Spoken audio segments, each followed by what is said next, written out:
অদ্ভুতভাবে দাবার বোর্ডের বাইরে এক অন্য খেলা শুরু হয়ে গেল। পাশ্চাত্যের সোশ্যাল মিডিয়ার একাংশ যেন প্রেশার কুকারের সিটি হয়ে উঠল। এটা তো ম্যাগনাসের খারাপ দিন ছিল। গেমটা নাকি গেমই ছিল না। কেউ তো বলেই ফেলল এই জয়টা কপালের জোর। অর্থাৎ তোমার প্রতিপক্ষ যদি বিশ্ববন্দিত হয় তবে তাকে হারানো মানেই কপাল। কষ্ট করে গেমটা বোঝার প্রয়োজন নেই। স্ট্র্যাটেজি, পজিশন, এন্ড গেম এসব তো আলু পটল। বাকি ফেসবুকের ডোরাকাটা মগজ তো আছেই। ম্যাগনাসের আচরণটাও কম মজার নয়। হাড় বুঝে টেবিলের উপর ঘুষি, গুটি উড়ে গেল। তারপর একটা হ্যান্ডশেক করে হাঁটা দিলেন। পিছনে রেখে গেলেন গুটি ছড়ানো এক দাবার মানচিত্র।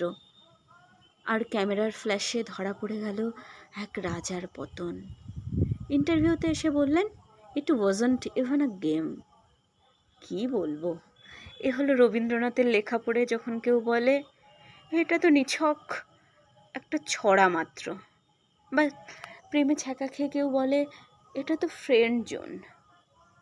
শুরু থেকে নির্মম চাল দিচ্ছিল ম্যাগনাস, বিশ্বসেরা বলে কথা।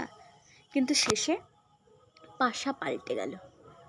এমন একটা খেলা যেখানে জয় মানে প্রয়াসের পুরস্কার। তাতে হারলেই যদি খেলাটাকে অস্বীকার করা হয় তাহলে খেলোয়াড় আর ইনফ্লুয়েন্সারের তফাৎ কী? কি ভয়ানক তাচ্ছিল্য শরীরী ভাষায়, মৌখিক ভাষায়। অন্যদিকে গুকেশ বোর্ডের গুটিগুলো যত্ন করে সাজিয়ে রেখে ধীরে ধীরে বেরিয়ে গেলেন। কোনো নাটক নয়, কোনো ড্রামা নয়।